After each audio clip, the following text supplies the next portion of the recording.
we have contact with you. The U.S. Department of Justice recently filed an antitrust lawsuit against Google.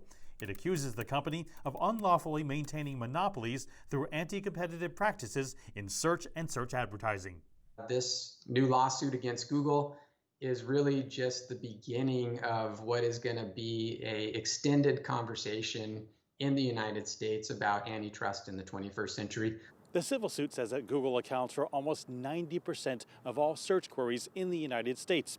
It also accuses Google of entering into exclusive agreements that forbid the pre-installation of competing search services. Does the market sound highly competitive to you when you have 90% of it? Very brief answer. Many publishers can use simultaneously many tools. Amazon and Trade Desk alone have grown significantly in the last 2 years. This is a market in which we share majority of our revenue. Our margins are low. We are happy to take feedback here. Feedback turned partisan as the CEOs of Google, Facebook, and Twitter appeared before a Senate committee on Wednesday.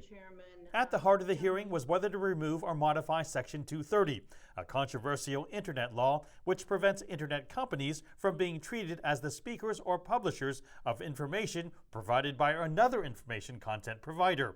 Republican Senator Ted Cruz blasted Twitter for blocking an article from the New York Post that claimed Democratic presidential nominee Joe Biden's son, Hunter, had dealings with a Ukrainian official.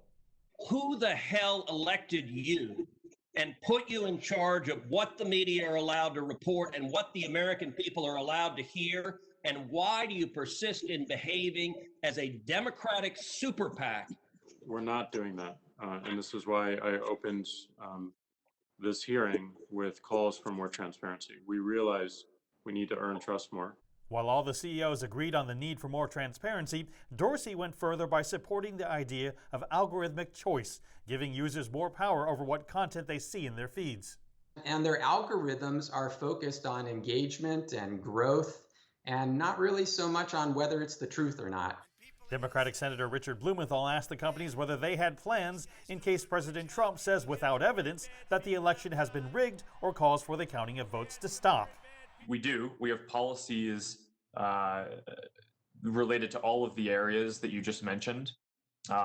Candidates or campaigns trying to delegitimize methods of voting or the election, candidates trying to prematurely declare victory, and candidates trying to spread voter suppression material.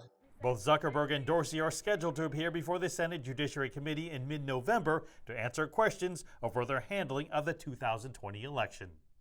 Mark New, CGTN, Mountain View, California.